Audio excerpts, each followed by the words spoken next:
Dharmabytes is brought to you by Free Buddhist Audio, the Dharma for your life. Our work is funded entirely by donations from our generous listeners.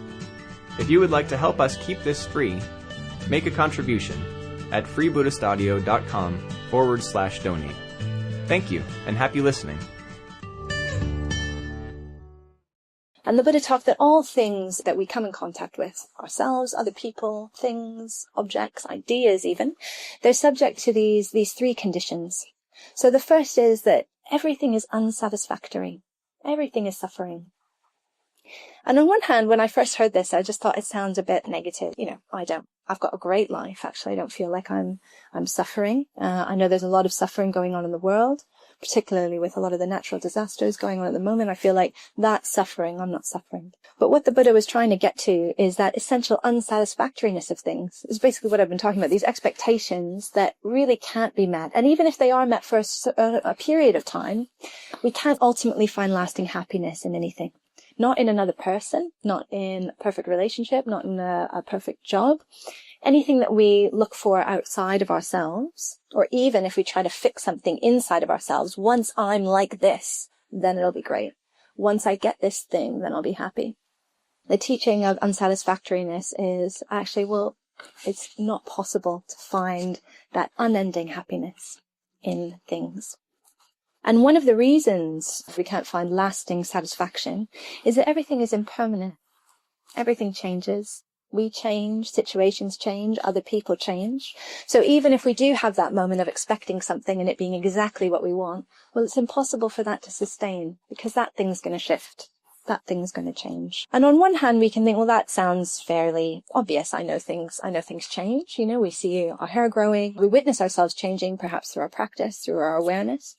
But then other things, it can be very difficult to see that they're changed. I'm just looking at this bowl. It's like, this bowl looks like it's been here forever. And it's going to be here forever. This really heavy, weighty metal bowl. But actually what we call a bowl, what we think of as something solid and unchanging, this didn't appear in this Ipswich Buddhist Center Shrine Room in this form. So this metal had to be excavated from the earth. It had to be molded. It had to be formed. It had to be engraved with this beautiful Tara picture inside it. And even though in this form it can still look pretty solid, and even though it may take hundreds, thousands, I don't know anything about metals, millions of years for this to change, this is not essentially going to stay in this shape for eternity. So even though we may not be able to witness it, even this bowl is subject to impermanence, to change. And the reason for that is because it doesn't have an essential nature. This thing we call a bowl is an amalgamation of the metal material, but also of all of the work and all of the time and effort that's gone into creating it. But it's not a bowl in its essential nature. What was it before? It was metal. Before it was earth. We can have this reflection of anything around us, chairs, this building. These are all conglomerates. They're put together of different things. And we can take them apart, maybe easily. Maybe we can't quite see how they come apart. And the same is true for ourselves. There's no one thing that we can find in ourselves and say, yes, this is essentially me. This is unchanging. So we're a continuum. We're an ongoing experience. We have memories, intentions. We have habits, we have tendencies, but there's no essential nature of us, nothing that we can hold on to and say this is going to change. No fingernail, no strand of hair, no bit of skin, no internal organs, all of our cells constantly changing.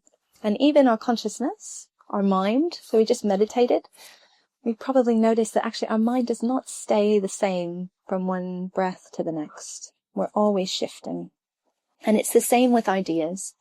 So if we cling too tightly to an ideal or an idea, then we suffer. So we come back to this idea of suffering, of unsatisfactoriness. If we start to think that either, yes, this is me and I've got it and I cannot be changed, then when we change, which is inevitable, if someone challenges us or we notice something shift, that's going to cause this little bit of a disconnect. There's a frustration or a pain.